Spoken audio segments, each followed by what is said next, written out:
Olá, aluno, seja muitíssimo bem-vindo a essa disciplina de Seminários Interdisciplinar 3.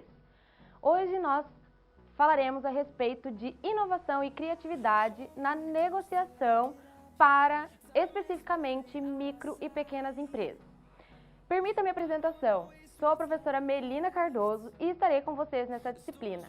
Sou engenheira de alimentos, formada pela Universidade Estadual de Ponta Grossa e também possuo mestrado na área de Ciência de Alimentos pela UEL, Universidade Estadual de Londrina. Porém, trabalhei como agente local de inovação no Sebrae, nos anos de 2014, 2015 e 2016. Por isso, fui convidada a estar trazendo essa aula de inovação. Espero que vocês gostem, que vocês apreciem bastante e conto também com você na aula, no chat, participando, com as dúvidas ou com as possíveis resoluções que acontecem durante a aula. Vamos ao quadro comigo. Então, nós teremos hoje os tópicos relacionados com a realidade da micro e pequena empresa, também conhecido como MPE. Falaremos também a respeito de perfil e empresários da MPE, a comunicação e suas características, quais são as características da comunicação, a sua importância, os seus fundamentos, bem como os seus objetivos, conceitos e exemplos a respeito de criatividade, que a criatividade é um fator que está diretamente ligado com a inovação. Veremos mais à frente também. Trataremos a respeito de conceitos e exemplos de inovação, alguns tipos de negociação que envolvem a inovação, que é o nosso ponto-chave, e por último, como negociar utilizando a inovação e alguns exemplos que eu também trago para caso você precise disso, você já esteja também associando todo esse panorama. Iremos estudar estes tópicos, pois com a crescente popularidade do conceito ganha-ganha nas técnicas de negociação, os negociadores inexperientes, eles acabam por entregarem o ouro muito facilmente. A grande tentação é ceder, para deixar o outro lado feliz. E aí, um lado cedendo para o outro, nós temos um fracasso nas técnicas de negociação. Então, trago para vocês como inovar na negociação, que é trazer algo diferente para a prática e estimular a criatividade para garantir o sucesso da parceria. Alguns conhecimentos prévios são trazidos para que possamos adentrar a nossa aula com maior facilidade e maior familiaridade com alguns termos. Inovação quer dizer mudança significativa ou substancial. Algumas pessoas pensam que simplesmente são reposições, mudanças, alterações ou até mesmo personalização. Mas, professor, inovação não é isso? Inovação precisa obrigatoriamente ser algo que mude substancialmente? Nós veremos ao longo da nossa aula que inovação ela envolve dois tipos, a radical e a incremental.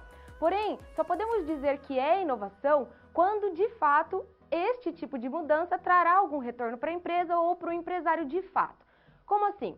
Se nós criarmos alguma coisa que não chega aí para o comércio, que não chega a ser vendido, nós não podemos dizer que o produto é inovador, ou o serviço, ou qualquer outro tipo de substância que modificaremos. Então, a inovação não é uma simples mudança, ela precisa de fato ser vendida, trazer certo lucro para a empresa e trazer algum benefício para a mesma. Voltamos ao quadro. O que seria brainstorming? Que também é um termo que norteia bastante a aula de hoje. É o que deve acontecer de uma forma leve e tranquila. É uma chuva de ideias que acontece nas empresas quando os empresários precisam trazer para dentro das mesmas ideias inovadoras, criativas, para solucionar algum tipo de problema ou realmente trazer uma inovação. Ao contrário do que as pessoas pensam, que significa permitir que o indivíduo ou grupo seja punido ou desestimulado por conta das suas ideias. Então, o brainstorming nada mais é do que uma chuva de ideias trazida pelos empresários e pelas empresas para que, num contexto organizacional, essas ideias possam, de alguma maneira, ser absorvidas ou, de alguma maneira, essas ideias serem trazidas para beneficiar as empresas e os empresários. Então, nenhuma ideia é descartada, nenhuma ideia é considerada como inválida. Então, essas informações são, de alguma forma, muito importantes e muito bem-vindas ao longo da existência da empresa. Vamos agora para um vídeo que nos traz essas ideias de inovação.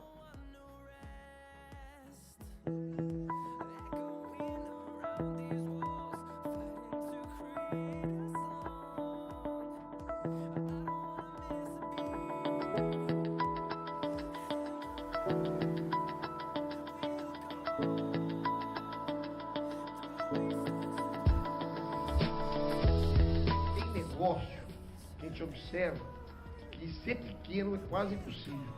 No nosso negócio, por exemplo, nós percebemos isso, por isso nós fizemos esse movimento, né?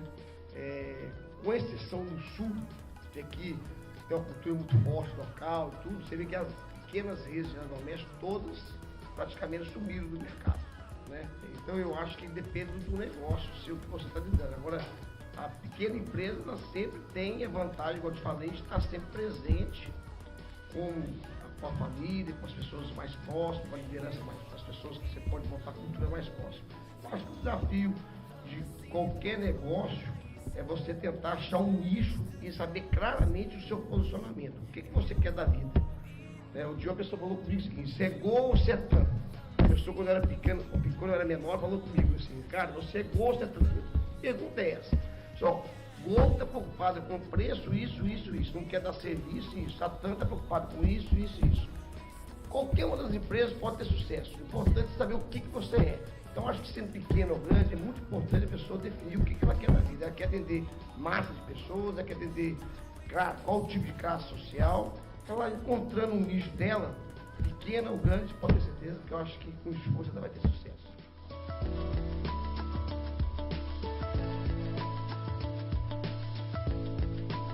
Eu acho que a forma do pequeno, ele tem uma maneira mais local de tocar, tem as facilidades de ser menor, tem a família que trabalha no negócio, tem mais comprometimento das pessoas, porque geralmente está mais perto do negócio. À medida que você cresce no seu negócio, você tem mais dificuldade de pessoas, você tem mais dificuldade de ter liderança sobre todo mundo, porque a cultura daquela empresa, você tem dificuldade de passar para todo mundo, né? Então, eu acho que tanto pequeno quanto grande tem formas de aprender. Eu acho que o importante nas empresas, grande ou pequena, é sempre manter a humildade e saber que tem forma de aprender com ambas as partes.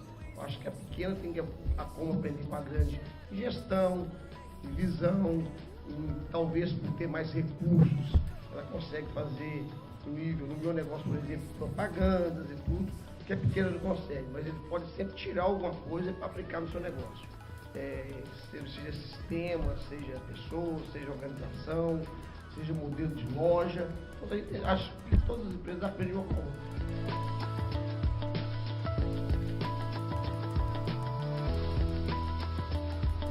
As pessoas é que fazem tudo funcionar, né? E não pode esquecer disso. Por mais que você tenha tecnologia, as pessoas agora não tem como você viver sem elas. Você não tem como crescer, não tem como desenvolver. Por outro lado, a Moriori falou, né, que só tem condição de ter 1000 e tantos pontos de venda porque tem a tecnologia para controlar, para ter gestão, para ter controle de estoque, para ter controle de caixa, senão não teria condição de ter esse volume todo de loja.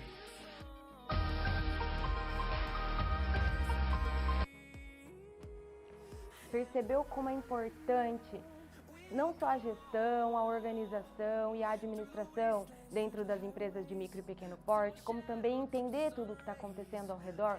Por quê? Porque todas as organizações, em todos os momentos, elas passam por negociações.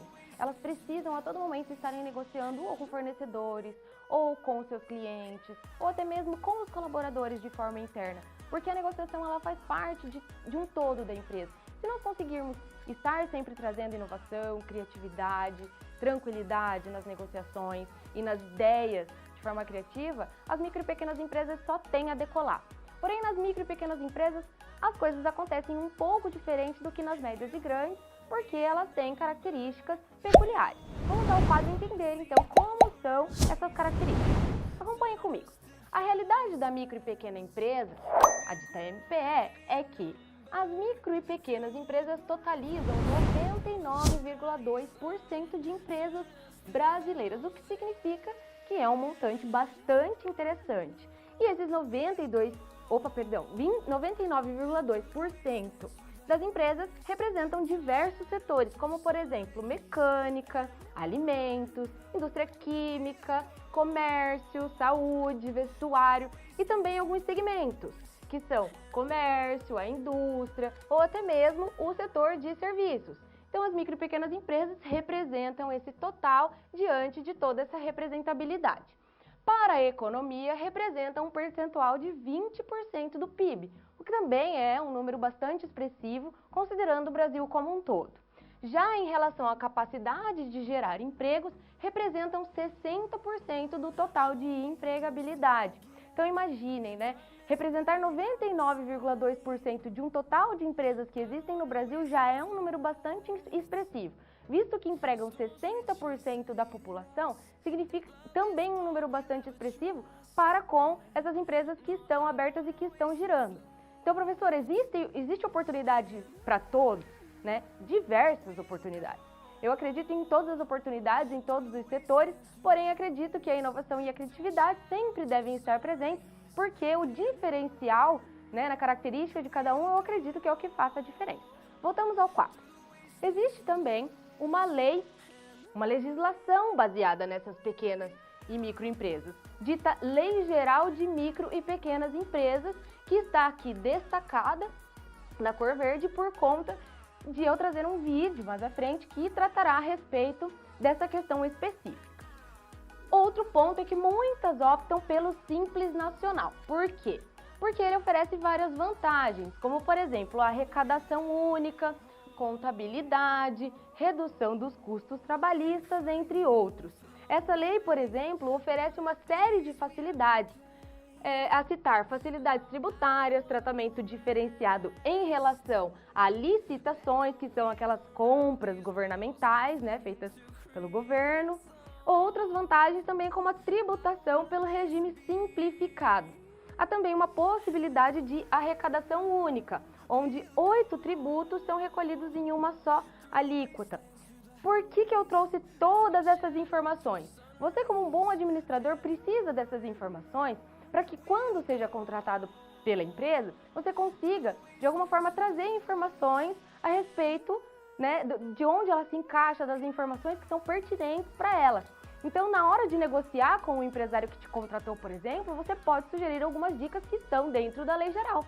Olha, pelo seu porte, empresário, você se encaixa nessa empresa. Que tal negociarmos com o fornecedor desta maneira? Porque aí fica mais barato e aí nós conseguimos uma melhor negociação, uma melhor técnica para aportá-lo e tal. Então, essas são as grandes diferenças de um bom profissional, né? Que hoje no mercado está um pouco escasso. Por conta do quê? Porque todos os profissionais estão saindo formados de uma maneira universal. O que conta muito, né, no mercado de trabalho é esse diferencial, esse feeling, essas buscas por coisas novas. Vamos aprofundar então a respeito da lei geral? Vamos ao vídeo. Há 10 anos, o Brasil desenvolveu um novo esquema tático. Para equilibrar as regras do jogo, a Lei Geral da Micro e Pequena Empresa estabeleceu normas para que os pequenos negócios entrem em campo de forma mais justa.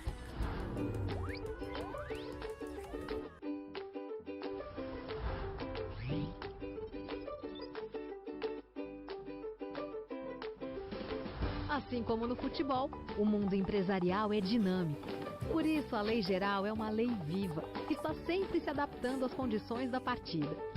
Isso está longe de ser manipulação de resultados. Ao contrário, a Constituição brasileira garante tratamento diferenciado para as micro e pequenas empresas. Agora, a burocracia foi jogada para o escanteio, deixando os processos de abertura, licenciamento e baixa mais simples. E o empresário conseguiu sair do 0 a 0 porque os órgãos públicos municipais, estaduais e federais jogam no seu time.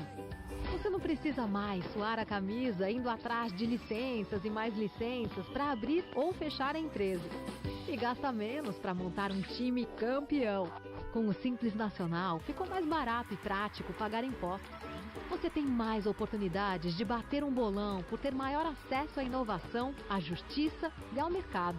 A Lei Geral é um gol de placa para o desenvolvimento e competitividade dos pequenos negócios. Com ela, a geração de emprego, a distribuição de renda, a inclusão social, a redução da informalidade e o fortalecimento da economia ganham pontos.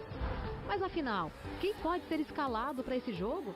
O microempreendedor individual, que tem receita bruta até R$60 mil, a microempresa até 360 mil e a empresa de pequeno porte, de 360 mil até 3.600.000 reais. A sua empresa está em condições de participar dessa partida? Então conheça melhor os seus direitos. Os benefícios criados pela Lei Geral valem para todos os pequenos negócios e não somente para os optantes do Simples Nacional. Não está recebendo o tratamento adequado? Cartão vermelho para o desrespeito. Identifique quem está descumprindo a lei e denuncie. Busque as ouvidorias, o Ministério Público, as salas do empreendedor ou procure orientações no Sebrae. Com a lei, ser pequeno não é desvantagem. No final, o resultado é bom para todos. Empreendedor cidadão, cobre seus direitos, comemore suas conquistas. Conseguiu perceber a vantagem, as inúmeras vantagens, na verdade, que uma pequena e uma microempresa conseguem, de fato, estarem se aproximando e estarem em contato? Por quê? Porque existem inúmeras vantagens, existem inúmeros caminhos a se seguir quando se é uma micro e pequena empresa. Então, por isso, conhecer a empresa que nós estamos trabalhando faz toda a diferença. Conhecer a forma com que ela trabalha, o perfil do empresário, conhecer como ela anda, como ela funciona, porque assim nós conseguimos as melhores informações para trazer para o dia a dia do empresário. Não só em negociações, como dito anteriormente, com fornecedores, como também com os clientes, com os colaboradores, com o pessoal da embalagem, com o pessoal que entrega, com a logística. Então, estarmos sempre antenados de uma forma sistêmica no que a empresa está de fato, como ela está funcionando, de que forma ela está andando, para que caminho ela está indo, quais as estratégias dela, fazem toda a diferença no momento de nós raciocinarmos e trazermos as melhores condições para que ela consiga alavancar. Voltamos ao quadro. Quais são as informações a respeito de micro e pequenas empresas que eu trago hoje? Além do que o vídeo já comentou, né, que em relação ao porte, microempresas possuem um faturamento de até 360 mil, enquanto empresas de pequeno porte possuem um faturamento entre 360 mil e 3 milhões e 600. Informação bastante legal de trazer é que o MEI, que é o microempreendedor individual, é uma pessoa física que se formaliza como pessoa jurídica. Também pode optar pelo Simples Nacional até a sua receita bruta anual ser de 60 mil, até 60 mil, né? E aí, trago uma outra característica bastante interessante, que é quando as micro e pequenas empresas são intituladas de acordo com os seus funcionários por uma aproximação. Na microempresa, por exemplo, com informações que eu trago aqui, é que no comércio e no serviço, esse número de funcionários pode variar em mais ou menos 9 funcionários, enquanto na indústria pode variar até 19 funcionários. Já na EPP, que é a empresa de pequeno porte, esse número varia de 10 a 49 funcionários quando no comércio e no serviço e em média de 20 a 99 funcionários quando na indústria. Já na empresa de médio porte, esse número no comércio e no serviço varia de 50 a 99 funcionários, enquanto na indústria esse valor pode chegar até, variando de 100, né, até 499. Já na empresa de grande porte, comércio e serviço pode possuir de 100 a mais funcionários, enquanto na indústria esse valor é compreendido de 500 funcionários para mais.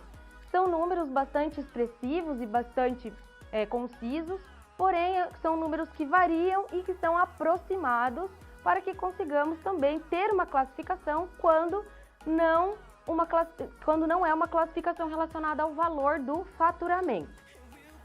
Vamos falar um pouco a respeito do perfil do empresário da MPE.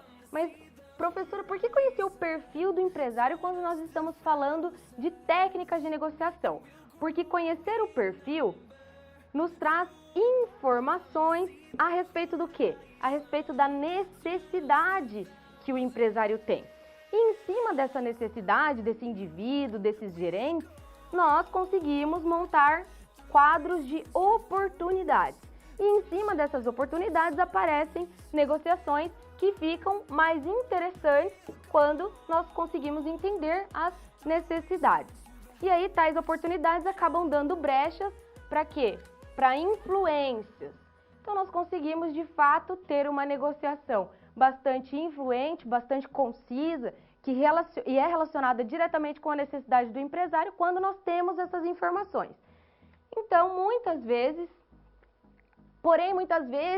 esses diretores, gerentes e supervisores, eles não têm tempo. Por quê? Porque na micro e pequena empresa, eles são multifunções. Podem ser aqueles que recebem a matéria-prima ao mesmo tempo que entregam produtos acabados, ao mesmo tempo que entram nos processos para darem suporte ao pessoal, aos colaboradores internos. Então você consegue perceber que esse empresário, ele é um empresário muito corrido, necessitam muito dele em todos os processos. Então, por que isso faz sentido, né? Porque se você for um colaborador dele, por exemplo, que quer dar uma ideia para a empresa, você tem que pensar antes. Porque esse cara tem que ouvir de você exatamente aquilo que ele precisa ouvir, porque ele não tem muito tempo, ele é corrido. Então, nós temos que ter assertividade na informação. Porque, diante do perfil, as negociações são diferenciadas, né? Voltamos ao 4. Eles também possuem uma liderança com características próprias e específicas para cada empresário. Nas negociações, como eles se comportam? Para cada perfil de liderança, há uma melhor forma para se negociar. Por quê? Porque aí, dependendo de como ocorrer a negociação, vai se formar um elo entre o negociador e o receptor da informação. Quem seria o negociador? Alguém que está propondo algo para ele. Quem seria ele, esse receptor? O empresário, né? Então, todas essas informações, elas devem estar sempre muito claras, muito concisas, muito assertivas, para que nada dê errado durante a execução dessa negociação.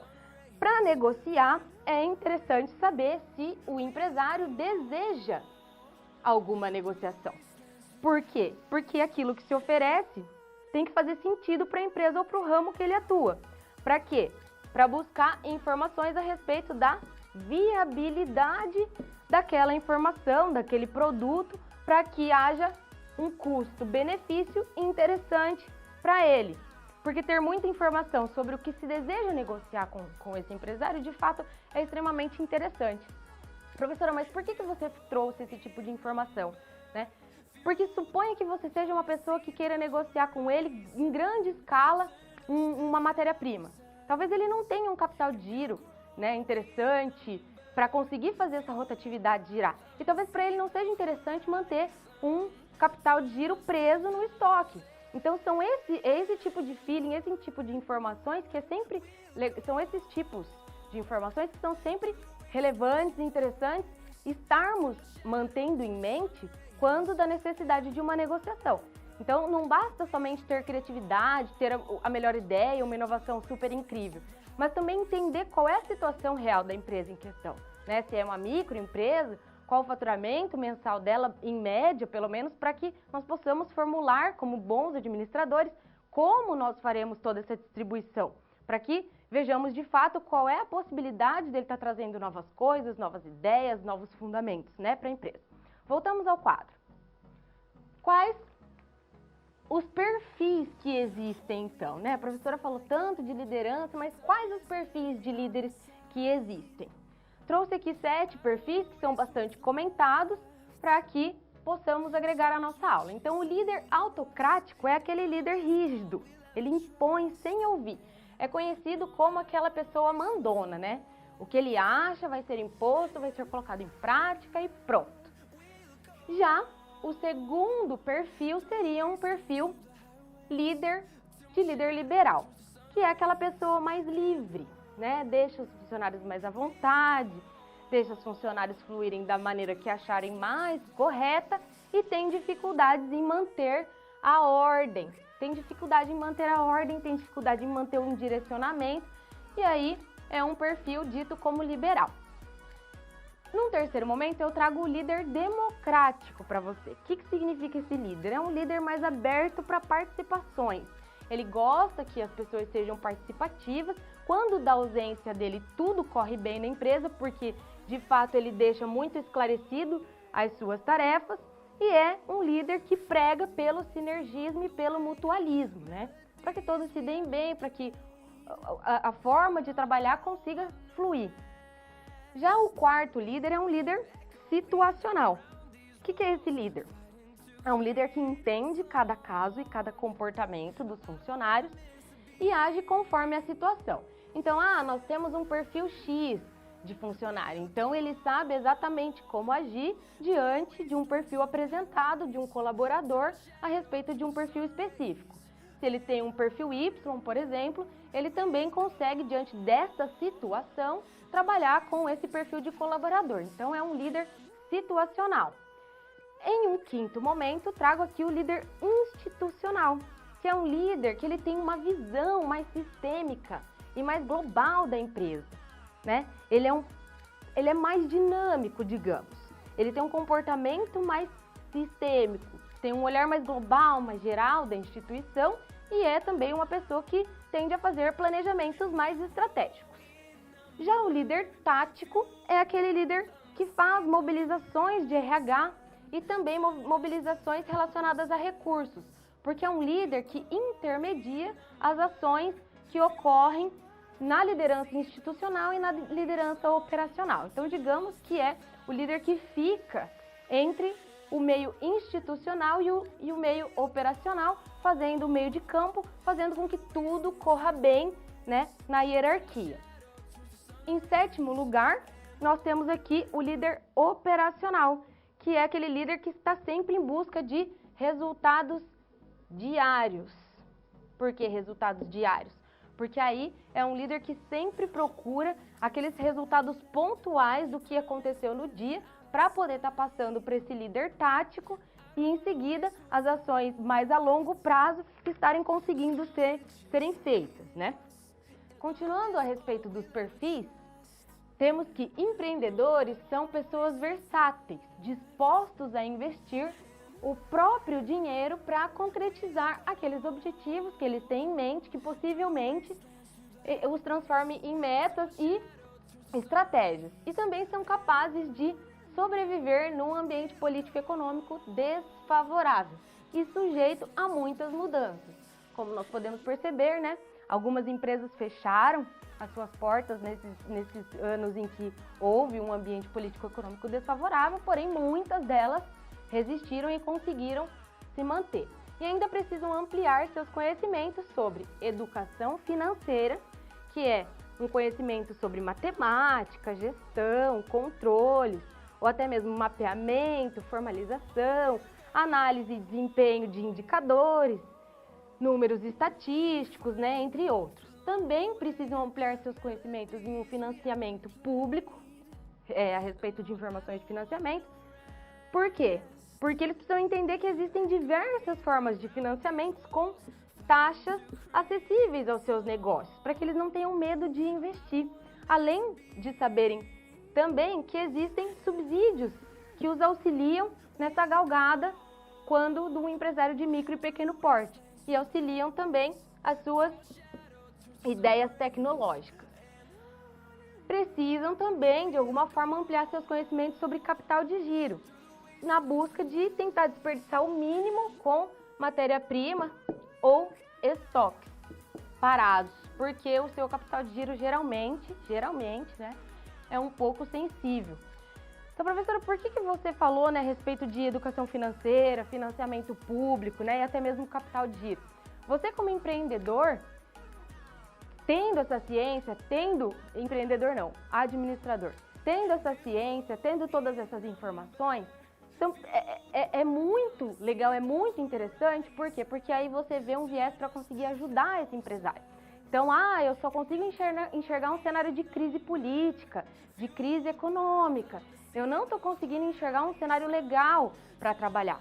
Veja que existem empresários ainda com essas dificuldades financeiras, que existem alguns empresários com dificuldades matemáticas, dificuldades de enxergar os seus números, de fazer um bom planejamento. Então, é aí onde você, administrador, entra. É o seu papel negociar com ele, né? Falar, olha, eu estou aqui para conseguir te ajudar de alguma forma, da melhor forma possível. E aí onde você usa a inovação e a criatividade para negociar um cargo, que seja, para que você consiga ajudar ele e ele também te ajudar. Então, você sai empregado e ele sai com algumas respostas que ele esperava. Ou, por exemplo, quando eu falei a respeito de subsídios e taxas. Muitos empresários não têm tempo de ficar buscando as melhores taxas de bancos, taxas de financiamento, taxas de empréstimos. Muitos empresários não sabem, os de micro e pequeno, de empresas de micro e pequeno porte, eles não sabem quais são as inúmeras vantagens que estão em volta e ao redor dele. Então, por exemplo, os subsídios que são oferecidos para inovação e tecnologia. Muitos deles não estão a par dessas informações. Por quê? Porque são pessoas muito atarifadas. Eles estão constantemente em contato com matérias-primas, com recebimento, com produção, com colaboradores. Então, são pessoas que precisam, muitas vezes, de auxílio. É aí onde você também, administrador, pode ser o braço direito dele e negociar com ele o quê? Informações a respeito do que ele busca de forma tranquila, de forma subsidiada, de forma a trazer as melhores taxas, os melhores financiamentos. Viu como negociar e usar a criatividade de forma inovativa? É muito legal, cresce, né, para os dois lados. Então é muito interessante. Então, além de ser muito interessante, é de extrema importância. Voltamos ao quadro. Além dessas informações, temos que o perfil do empresário brasileiro é que 61% deles são homens, 54% tem de 35 a 54 anos, 46% tem uma renda familiar de 3 a 10 salários mínimos, ensino superior completo ou pós-graduação com especialização e MBA, vou até colocar um asterisco aqui porque tem uma informação interessante vinculada a essa informação que eu vou apresentar nos próximos slides. Em média possuem 6 pessoas empregadas, possuem entre 1 a 4 funcionários, sendo que 89% são registrados, então em média de 10 funcionários, 9 são registrados e estão no mercado há mais de 9 anos. Qual é a informação relevante que você traz, professora, dessas informações? Porque veja bem, se você for negociar um emprego ou se você for negociar qualquer outro tipo de produto que você queira vender para esse tipo de empresa, sabendo e conhecendo do perfil do empresário, você consegue entender a necessidade dele. Então eu volto naquela ideia do começo da aula. Entende as informações para conseguir captar as necessidades para buscar a melhor negociação com inovação de acordo com a influência que você vai atingir em cima dessa informação. Voltamos ao quadro. Temos também que algumas dificuldades são vistas por eles para crescer, como por exemplo, 32% citou o cenário político-econômico, 15% citou a conquista em manter os clientes, uma informação extremamente relevante, e 14% citou a respeito de lidar com uma carga tributária elevada ou uma dificuldade encontrada. Então vamos citar, por exemplo, os 15% que citaram a respeito de conquistar os seus clientes. Professora, como que eu poderia utilizar essa informação ao meu favor?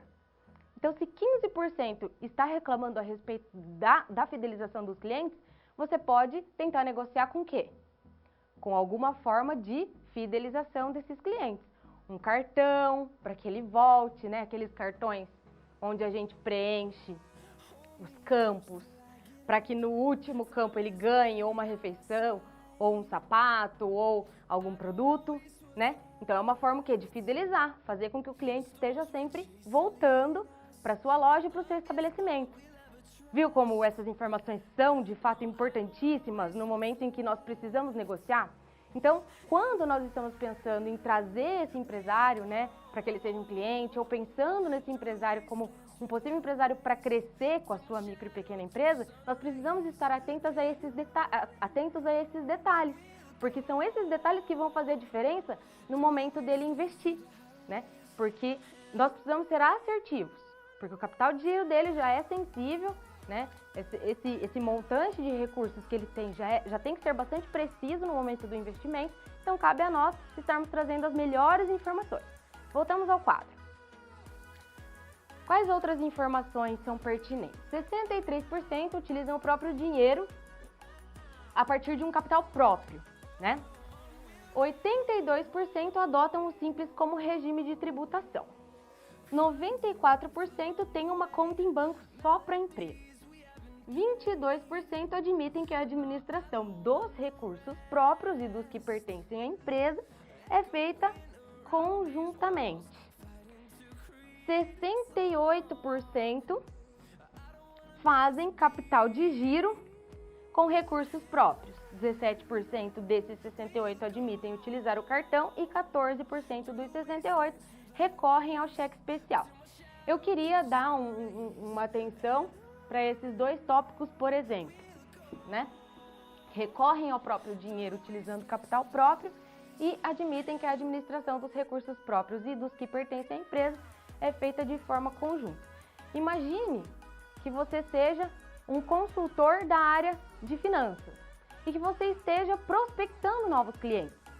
Pois bem, onde eu busco esses clientes? Onde é que esses clientes devem de fato estar para que eu consiga visitá-los e fazê-los virar meu cliente? Porque a minha empresa está um pouco parada, eu preciso conquistar novos clientes. Inovação no momento de negociar com quem? Com esse público. Buscar onde é que está esse público que não está conseguindo mexer com os recursos, que não está conseguindo administrar direito as finanças e que em algum momento está começando a confundir as finanças pessoais com as finanças profissionais. Entendeu onde é que está o lance? Que você precisa sempre estar atento, precisa sempre, né, estar fervorosamente utilizando a criatividade para conseguir fazer uma boa negociação de uma maneira que os dois lados saem ganhando. Voltamos ao quadro. Outra informação muito legal é que perguntaram para os empresários o que significa ser MPE, né? Micro e pequena empresa no Brasil. 24% respondeu que é um grande desafio, 13% que as taxas ainda continuam um pouco altas para esse tipo de segmento, 7% tem a impressão de que estão sem apoio governamental e 5% acreditam que ainda o país esteja em instabilidade. Por que eu coloquei nos slides anteriores esse asterisco aqui? 40% possuem ensino superior completo e pós-graduação. Por conta dessa informação aqui, ó. Gestores com mestrado e doutorado faturam quase 7 vezes mais do que os que possuem ensino fundamental incompleto. Significa, em reais, dizer que enquanto um ganha 1.266.100, o outro 180.100. Percebem a diferença? Por quê? Porque o fato de estudar, de trazer as informações, faz com que o empresário ele consiga absorver melhor as informações e trazer as informações pertinentes para a sua empresa. Ele consegue filtrar quais são as informações da sua necessidade e, de fato, trazer isso para a empresa de forma satisfatória, de forma com que ele traga lucro e sucesso para a empresa. Então, são informações que são pertinentes quando da nossa capacidade de interpretação e de entendimento do que está acontecendo, porque essas informações são extremamente relevantes no momento de negociarmos. Voltamos ao quadro. Por que eu trouxe a comunicação e suas características? Porque existem elementos da comunicação extremamente cruciais. Por exemplo, a mensagem é representada por um sistema de sinais definidos como gestos, sons, indícios, uma língua natural que possui um significado e é transportada até o destinatário, que é um receptor, através de um canal de comunicação, o meio por onde circula a mensagem, seja por e-mail, telefone, comunicado, televisão, entre outros. Nesse processo podem ser identificados os seguintes elementos: um emissor, quem irá emitir, o receptor, quem irá receber, um código, que é um sistema de sinais, e um canal de comunicação. Nisso tudo não pode acontecer o quê? Ruídos, pois a boa comunicação é um fator imprescindível para o sucesso de um processo de negociação, visto que a capacidade de entender a necessidade do outro é extremamente importante. Batemos então na tecla que eu iniciei a aula comentando. Outra informação é que bons negociadores sabem que uma negociação clara é fundamental para a realização de bons negócios. Então, uma negociação transparente, onde nós consigamos entender que o receptor está recebendo as melhores informações, né? Porém, nem sempre ela ocorre como esperamos. Muitas vezes as informações são transmitidas de forma confusa, com omissões ou deturpações de linguagem.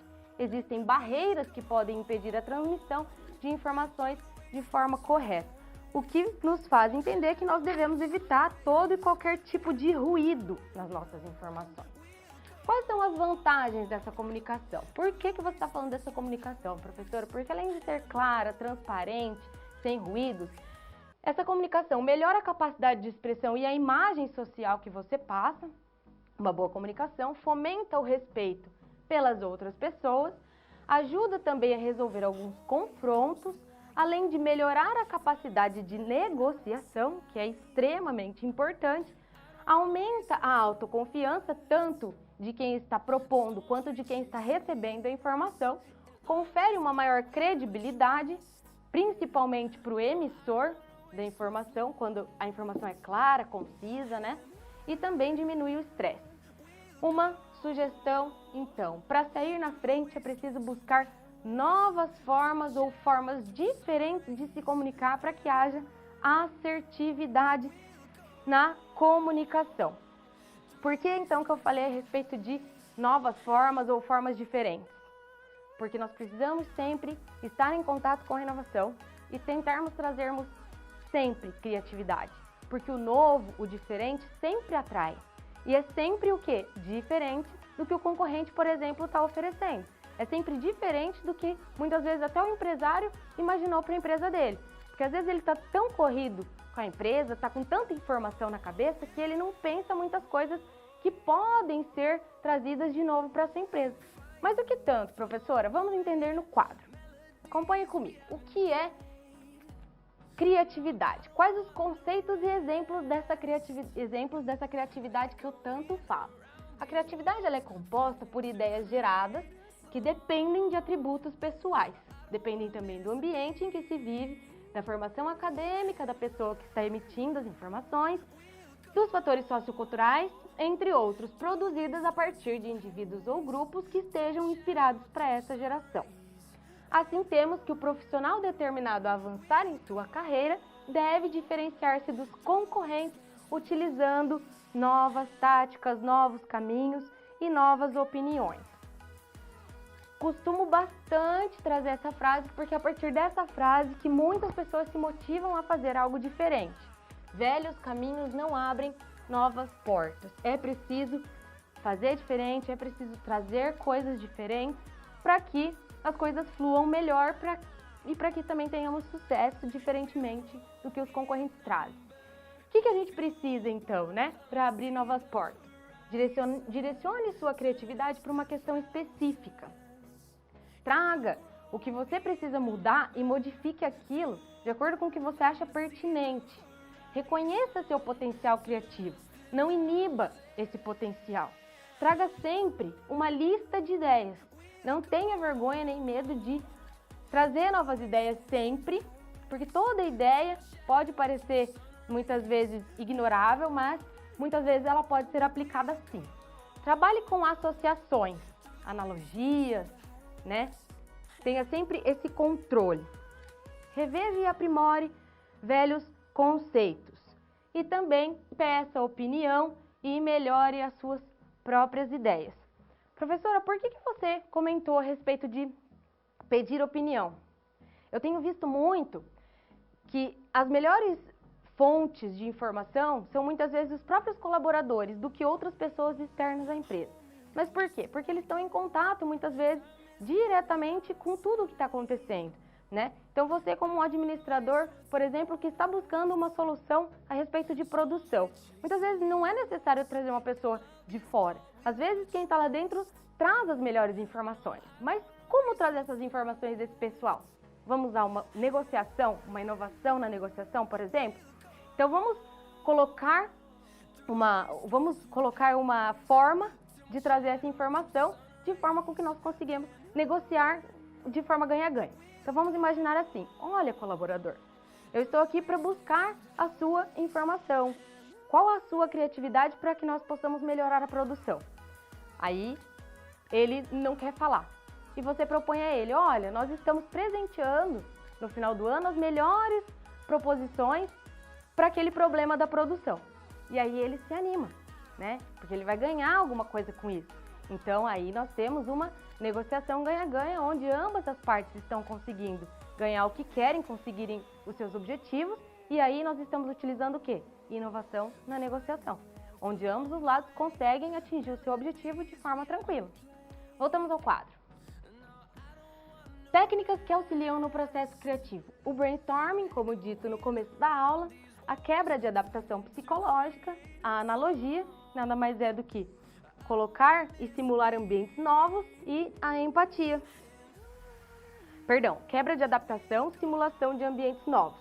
A analogia, soluções ou exemplos criativos. E a empatia, se colocar no lugar do outro. Imaginar-se aí no lugar do outro. Então imagine, trago um exemplo aqui do uso do brainstorming. Imagine que você esteja sendo cobrado a trazer algumas ideias criativas para a empresa que você trabalha, que é uma empresa de máquinas. Qual é o objetivo? Quais são as ideias que você traria para atingir o objetivo, que seria solucionar um vazamento? Quais as ideias que viriam à sua cabeça em uma forma de brainstorming para auxiliar esse empresário? Então, eu deixo esse exemplo aqui, vou deixar um tempinho para que você pense nessa melhor solução e traga ainda hoje na aula. Vamos imaginar. Ah, professora, o que eu preciso pensar? Que é uma empresa de micro e pequeno porte, é uma empresa do ramo mecânico, ela está com problema de vazamento e nós precisamos auxiliar esse empresário com as melhores informações para que de fato nós tentemos, né, negociar com ele para que ele consiga aderir à nossa ideia. Vamos lá? Voltando então, gostei das participações, gostei do pessoal que está ligado.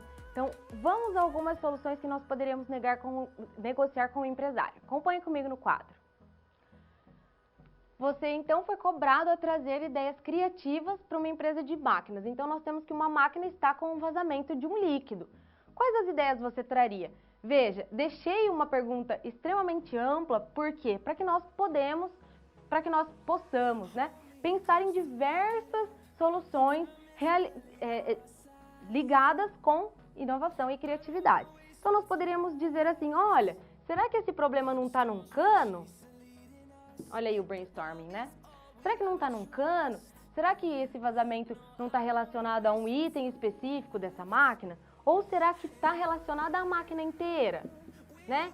Então, outra ideia que nós poderíamos trazer para o empresário ir pensando. Olha, se esse líquido fosse mais viscoso, por exemplo, nós poderíamos mexer na propriedade desse líquido que está vazando? O que você acha? Será que não teria um jeito, então, da gente vetar esse local que está com esse vazamento, de modo com que esse jeito de vetar não trouxesse nenhum prejuízo para essa máquina em questão? Ou então, em um último caso, vamos dizer que não tem como solucionar o vazamento. O que a gente pode fazer com o produto que está vazando? Será que daria para a gente fazer um subproduto com isso que está vazando? Entendeu como é importante que nós sempre estejamos ligados ao que está acontecendo e de maneira bastante ampla e tranquila, tentarmos trazer sempre as melhores soluções de forma criativa, é sempre o melhor a se trazer, né, para dentro de uma empresa. Porque às vezes o empresário só pensou em uma dessas inúmeras soluções. E às vezes nós temos várias outras ideias que possam ser aproveitadas e que ele, de alguma forma, não tinha pensado ainda. Voltamos ao quadro. O que corresponde ainda às estratégias que auxiliam na negociação? Outros fatores, como a simpatia, é extremamente importante, estar sempre de bom humor, né, para que as informações consigam fluir bem. Reciprocidade, prova social, que seria eu faria o mesmo se nós estivermos na mesma situação e sob os mesmos valores. Compromisso e coerência. Compromisso, de fato, é muito importante, porque o compromisso ele traz a ideia de que você sempre estará lá para quando ele precisar, fazendo o que lhe for pedido. Autoridade, como também escassez, assertividade, influência ou poder, que está relacionado com aquelas informações sobre as necessidades, que eu comentei no começo da aula, e também está relacionado a um bom planejamento. Lembrando que a assertividade é aquela informação assertiva que confirma e dá autoestima e confiança para quem está emitindo as informações, demonstrando o quê? Segurança, tranquilidade no objetivo em que está sendo proposto a ideia. Por que eu comentei sobre planejamento? Muitas pessoas pensam que o planejamento só está presente de uma forma sistêmica na empresa, mas o planejamento também deve ser muito bem-vindo nas técnicas de negociação. Vamos a um vídeo agora que nos traz e nos relata a respeito do planejamento na negociação.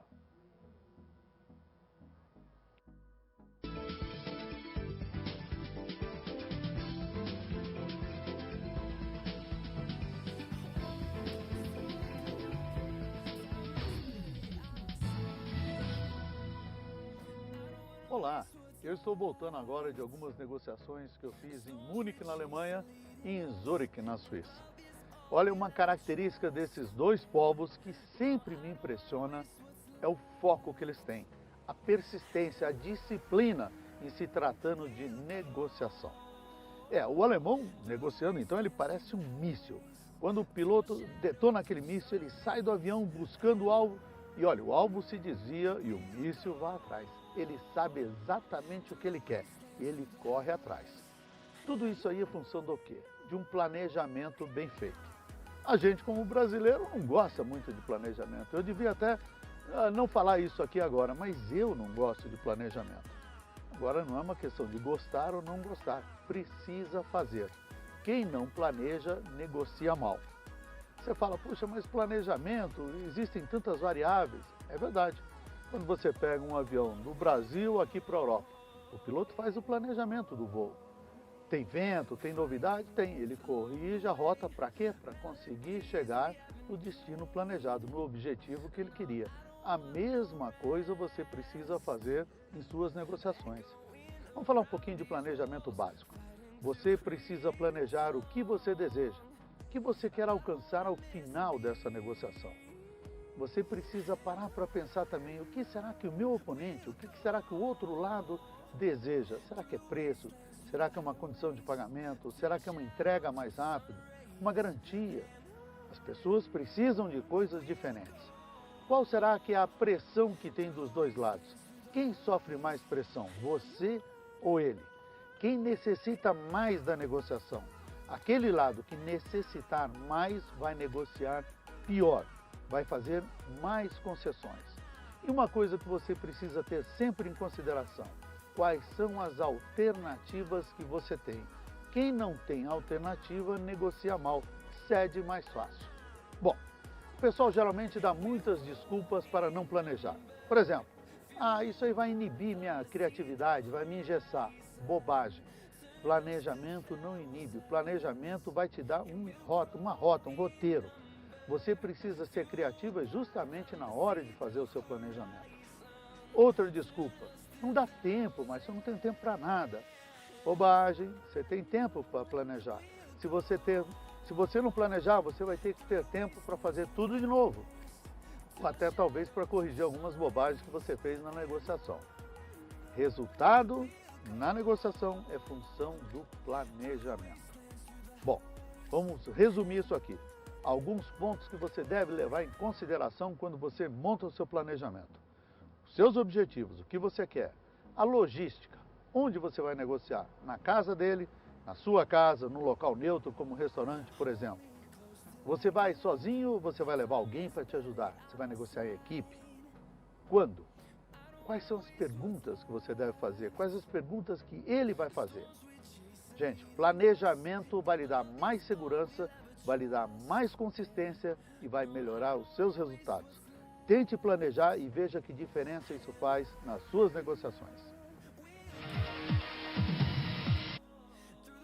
Após verificarmos a importância do planejamento, vamos entender a importância da inovação na negociação. Acompanhe comigo no quadro. Temos a frase, então, com a inovação e criatividade é possível aumentar a produtividade e impulsionar os processos. São dizeres do Sebrae, porém, o que é inovação, professora? Você disse tanto a respeito de inovação, vamos ver então alguns conceitos e exemplos de inovação?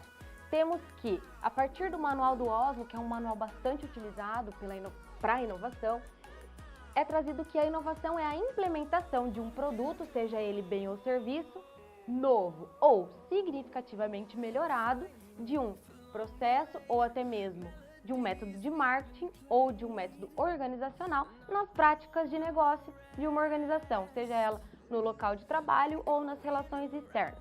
Então nós temos que existem 4 pilares onde nós podemos inovar: produto, seja ele bens ou serviços, processos, marketing ou organizacional. Mas, professora, quais os tipos de inovação que eu posso trazer dentro desses 4 pilares?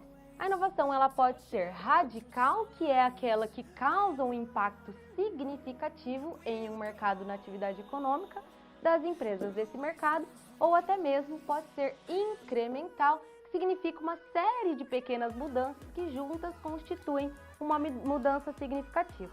Então a primeira é um produto, um serviço, um processo, um marketing ou até mesmo um processo organizacional extremamente radical, onde causa um impacto significativo, diferente da incremental, que são algumas pequenas mudanças que são incrementadas, fazendo com que haja uma mudança significativa para a empresa. Então, uma empresa inovadora é aquela que implementou uma inovação durante um período de análise. Como ela é entendida? Ela é entendida que, independente do segmento, ou seja a empresa do comércio, da indústria ou do serviço, a inovação pode estar presente. Ela independe do setor. Pode ser o setor administrativo, que sofre as consequências da inovação, ou o estoque, ou até mesmo na produção ou na expedição. Ela é independente do ramo em que a empresa atua, porque a inovação pode estar presente em uma empresa de alimentos ou numa empresa metalmecânica, da saúde, da construção civil, da confecção, da química, né? Entre outros. Porém, ela é dependente de 2 fatores: do perfil do empresário e também dos colaboradores, para que seja aplicada e executada de forma contínua. Como assim, professora? Para que a inovação ela venha a ter algum impacto e que ela entre dentro da empresa, é importante que o empresário aceite essa inovação e é imprescindível que os colaboradores acompanhem essa inovação, que eles realmente abracem essa inovação, porque aí ela se torna o quê? Uma cultura dentro da empresa. E essa negociação pode ser feita por diversas pessoas. Um fornecedor pode trazer uma matéria-prima nova, os clientes podem trazer uma tendência nova, como os próprios colaboradores podem trazer inúmeras mudanças, ou incrementais ou radicais, para que o empresário abrace. Voltamos ao quadro. Qual a cultura e o clima para a inovação, né? Incentivar os colaboradores é sempre muito legal para que eles abracem a ideia, ouvir os fornecedores e clientes para trazer ideias, analisar a concorrência para fazer algo diferente, tornar-se competitivo, trabalhar em rede para que haja melhoria contínua, treinar e reorganizar equipes para que eles sempre estejam capacitados e envolvidos na reorganização do que foi colocado, buscar incentivos à inovação, que para micro e pequena empresa existem muitas vezes subsídios voltados a essa inovação, proteger ideias e patentes, que também é uma coisa bastante interessante, muito legal, para trazer um retorno significativo para a empresa, e inovar quando tudo corre bem. Por que quando tudo corre bem? Para que a inovação não seja uma fonte de apagar incêndios, né? Porque vamos imaginar que a inovação não serve e não se aplica para aqueles momentos em que o empresário quer apagar um fogo ou para aquilo que esteja acontecendo de grave. Porque a inovação ela deve ser tranquila, ela deve ser trazida de modo a facilitar o que está acontecendo e para que ela consiga se tornar competitiva no mercado. Lógico que a inovação pode ser trazida em momentos de apagar um fogo, mas não deve ser sempre aplicada. Vamos entender então, em um outro cenário, como a inovação ela pode estar presente.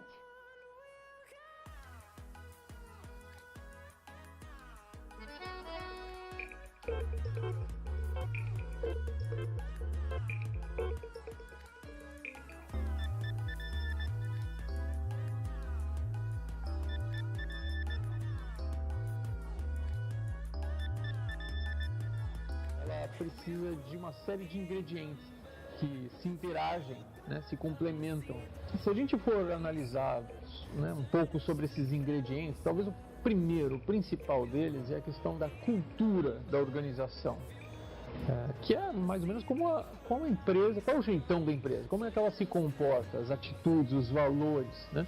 Isso é fundamental para uma empresa ter essa atitude, esse comportamento inovador ao longo do tempo. E para isso ela precisa preparar as pessoas, ter um foco muito grande no desenvolvimento dos talentos, porque não são prédios, máquinas, softwares que fazem, são as pessoas que estão por trás, né? E isso é um valor muito grande. Essas pessoas, elas precisam se conectar, colaborar, e esse é um outro ingrediente. Elas precisam ter essa competência de ler o mercado, entender o que está acontecendo fora para tirar os insights do cliente, do mercado e com a genialidade, com a cooperação interna, encontrar soluções que vão agregar valor aos clientes.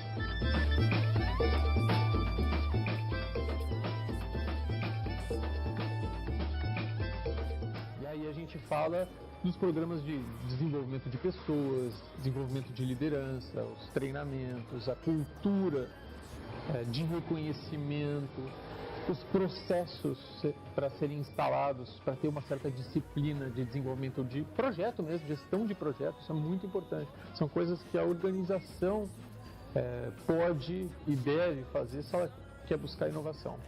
Do outro lado tem cada um de nós, cada pessoa, que aí é uma questão de atitude, uma questão de você se preparar, uma questão de você se desafiar e procurar deixar um legado teu. Então a combinação desses dois fatores, né? Cada um de nós com as nossas paixões, com as nossas preparações, né? E desenvolvimento nosso, autodesenvolvimento, se conectar no mundo para lutar pelo que você acredita. E o que a empresa pode fazer para juntos, né? Potencializar essa potência, né? Para a inovação.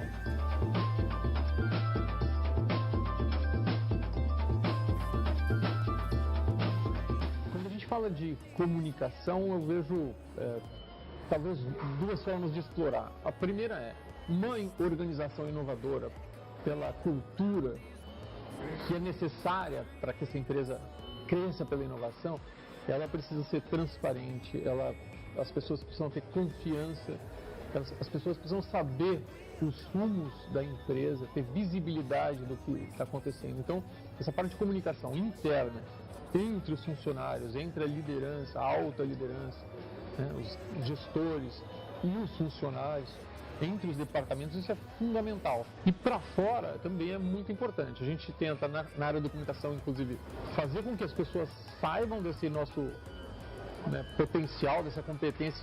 A Senior é uma empresa inovadora, vocês precisam criar as histórias, né, criar os cases para que os clientes, para que a imprensa, os formadores de opinião da área, do mercado em que vocês atuam, que é o que a 3M faz, né? A 3M ela tem uma essência inovadora e a gente também trabalha de várias formas para reforçar esse posicionamento, né, que diferencia a empresa e atrai mais talentos que querem trabalhar aqui na Senior, clientes que vão chegar pela inovação.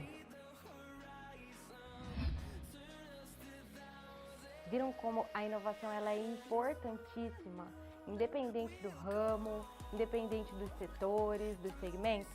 Vamos conhecer agora alguns tipos de negociação. Acompanhem comigo no quadro. Existem alguns tipos de negociação que vocês conhecem bastante, mas que eu trago para a aula, porque é importante a gente estar sempre relembrando esses conceitos. A primeira é a negociação âncora, que é fruto de um relacionamento com resultados negativos, em que ambas as partes acabam afundando. Mesmo que os negociadores individualmente tenham muitas habilidades e capacidades, a negociação acaba sendo destrutiva para ambos e enxergada de maneira negativa. A segunda é a negociação boia, que não permite que ambos afundem, mas também não possibilita que os recursos mais significativos das partes venham à tona. Quando uma das partes pensa em desistir, a negociação está se deteriorando, então um alarme é acionado e a outra parte dá sinais de melhoria e a abertura para um novo acordo, porém fica ali de um modo equilibrado, nem para um nem para outro, algumas ações benéficas. Já o terceiro tipo é a negociação balão, onde nesse caso energias, habilidades e talento de cada uma das partes são reforçadas e ampliadas constantemente, descobrindo-se inclusive reservas ou também potenciais que existiam apenas em um estado latente, então estava dormindo, digamos assim. Esta é uma relação sinérgica, né? Portanto, sinergia é apenas um dos desfechos possíveis em qualquer relacionamento, seja ele relacionado a negócios, a amizade ou amor. Mas professora, por que você trouxe essas informações a respeito de tipos de negociação, né? Para que nós possamos entender que existem alguns erros que são imperdoáveis no momento de uma negociação. Porque o que se busca é sempre o ganha-ganha, né? E existem alguns erros que estão relacionados a negociações que não darão certo. Vamos ao vídeo.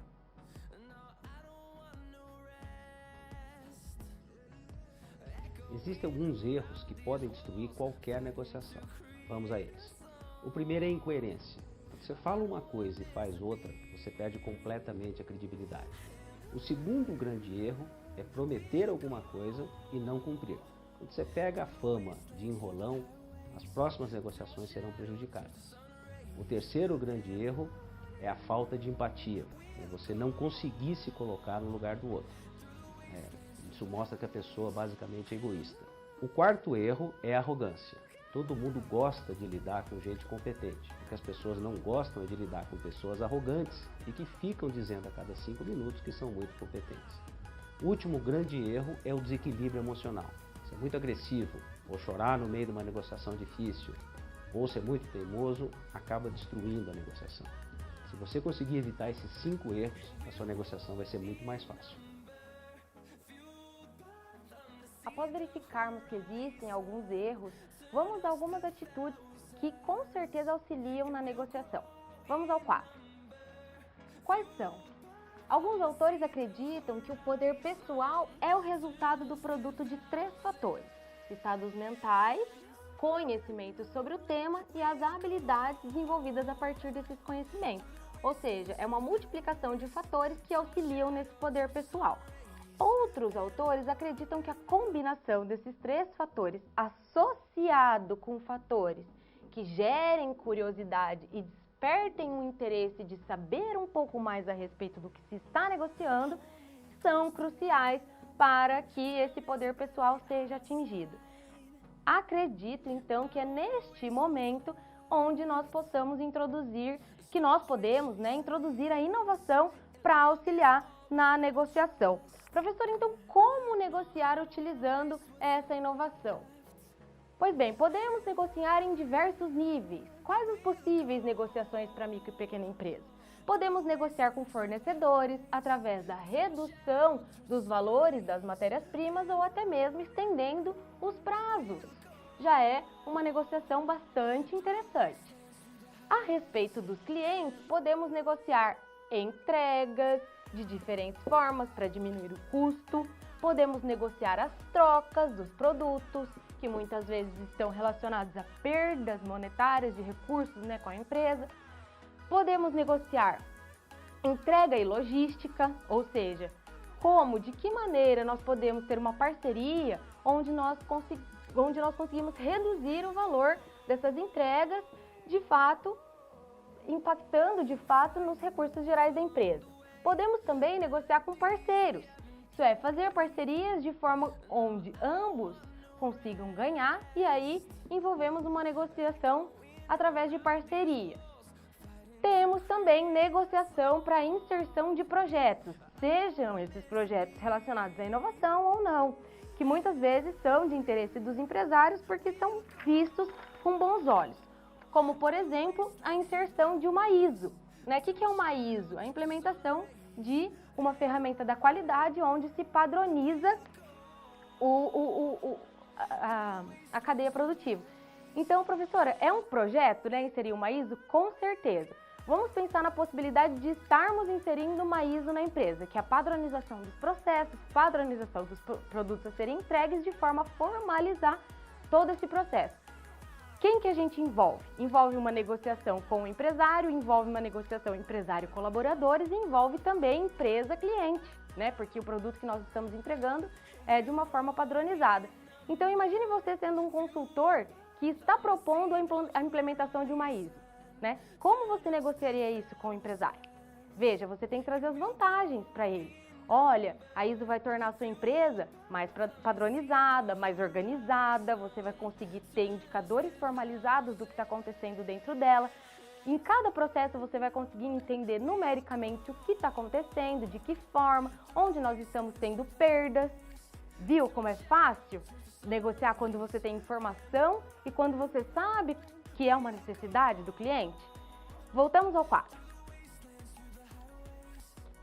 O que nós precisamos entender então para inserir essa ISO? O perfil do empreendedor da empresa, quais são as suas atividades, para que consigamos descrever e formalizar o seu processo. Precisamos entender o seu tempo, porque se formos negociar com um empresário que só tem tempo na hora do almoço, né, por exemplo, a gente tem que verificar se a nossa agenda também está disponível. Quais as restrições do processo, qual é a resistência por parte dos colaboradores, que podem reclamar no começo, porém nós podemos também dizer que isso vai facilitar o trabalho deles, e aí nós já conseguimos ter vantagem em cima da negociação, e também dizer que a ideia do novo para toda a equipe é interessante. Então, é um exemplo de como trazer uma negociação a partir de um exemplo prático de inovação organizacional. Temos alguns outros exemplos e eu deixo essa questão para reflexão. Exemplo número 1. Vamos imaginar a seguinte situação, alunos. Você é um administrador que está prestes a angariar clientes para sua empresa de consultoria. Então, o que aconteceu? Você abriu uma empresa de consultoria, né, na sua cidade e você precisa de clientes porque a sua empresa é nova. Porém, você tem uma informação. Você possui 3 diferentes empresas para visitar. E essas empresas, já foi passado para você que elas possuem níveis hierárquicos diferentes de trabalho. Qual então você escolheria para negociar? Vou deixar esse slide aqui para que você possa ter um tempo para pensar e me trazer a melhor solução de acordo com o que foi proposto. Então, vamos relembrar, você é um consultor de uma empresa nova que você acabou de abrir e você precisa angariar um desses clientes que tem níveis hierárquicos diferentes para que seja o seu cliente. Você não pode errar porque você não tem tempo para perder. Qual seria a empresa que você visitaria que com certeza estaria pelo menos disposto nas suas propostas, a ouvir as suas propostas? Vamos pensar um pouquinho? Te deixo pensar um pouco, já retornamos à nossa aula.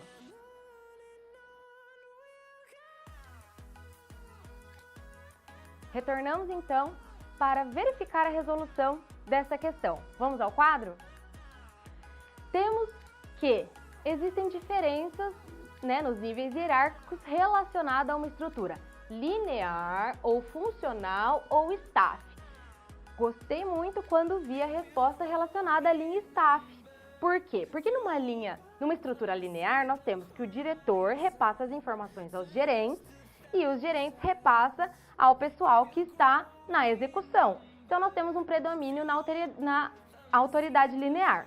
Já numa estrutura funcional, temos que o diretor passa as informações aos gerentes, que reportam as informações aos executores, e os executores, de alguma forma, podem se reportar aos gerentes também, que seria uma linha de autoridade funcional. Já em uma linha staff, temos que o diretor repassa a informação a um staff, que é o papel de um consultor ou de um assessor, que também consegue conversar com o pessoal da sua assessoria ou também da execução.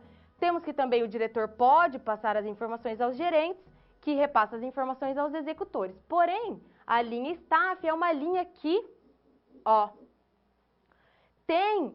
traz essa possibilidade de inserção de um staff, que é uma pessoa terceira, contratada, que é trazida para a empresa de forma a agregar informações, a trazer informações relevantes, pertinentes e, de alguma forma, informações que são, de fato, muito bem-vindas, tanto para a empresa quanto para o empresário. Viram como nós podemos enxergar várias e de diversas formas oportunidades de trabalho? Se você é um consultor que recém abriu a sua empresa, você poderia visitar esse tipo de empresa que com certeza, ouvido de uma forma tranquila, você seria, porque você seria muito bem-vindo. São empresas que agregam esse tipo de valor e esses tipos de informações diferenciadas para dentro da empresa. Então, quem respondeu aí linha staff, com certeza seria uma das melhores linhas para se escolher. Não estou dizendo que as outras linhas não receberiam, né? Muito pelo contrário.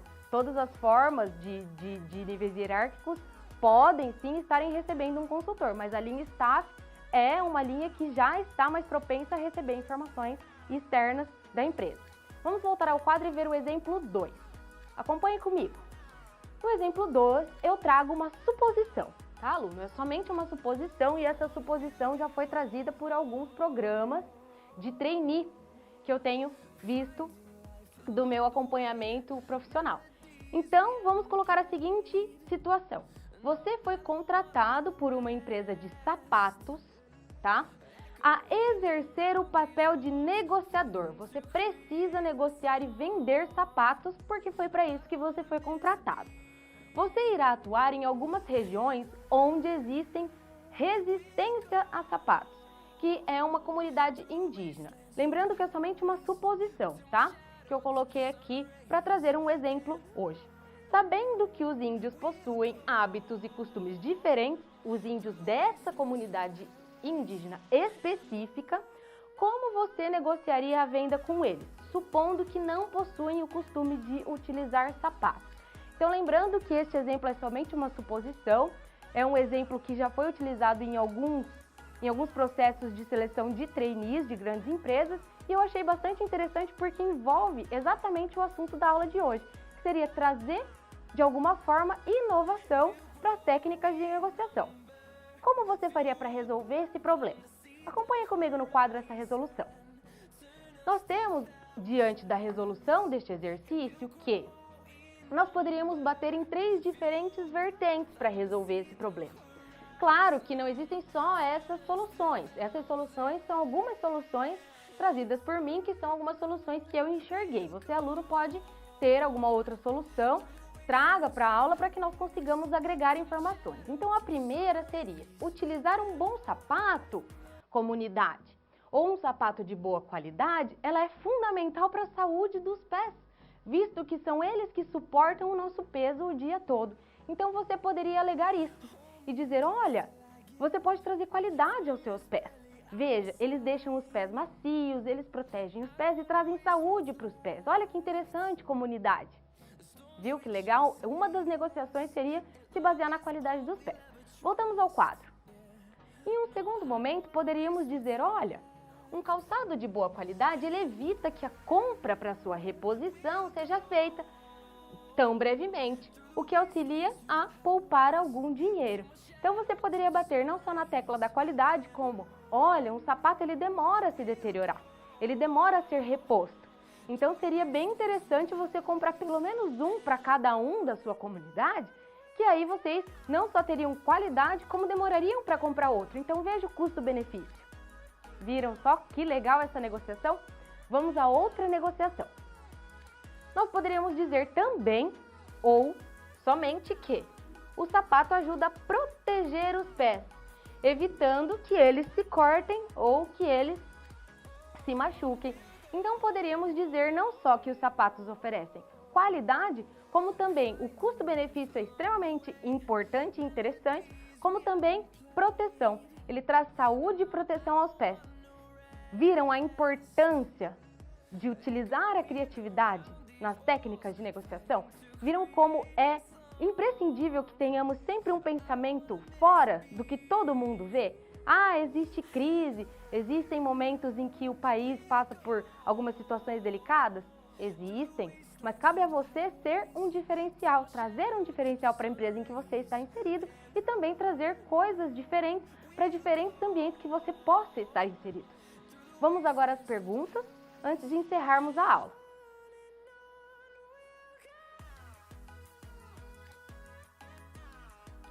Bom, então, como não houveram dúvidas ou perguntas relacionadas à aula, ao tema, eu gostaria de trazer aqui algumas respostas que eu achei extremamente interessantes e que realmente eu não tinha pensado, mas que com certeza agregaria muito ao nosso brainstorming. Que um aluno ali de Minas Gerais e da Bahia trouxeram algumas informações do tipo, professora, para sanar aquele vazamento relacionado às máquinas, eu poderia chamar um especialista, né? Porque aí, ele fazendo uma consultoria especializada diante dos vazamentos da minha máquina, ele poderia trazer as melhores respostas, com certeza. Isso realmente, de fato, seria uma resposta bastante interessante, que eu não tinha pensado e que foi uma boa sacada, muito bem. E a outra informação seria, professora, usar uma cola, que super daria certo ali no momento de sanar esse vazamento.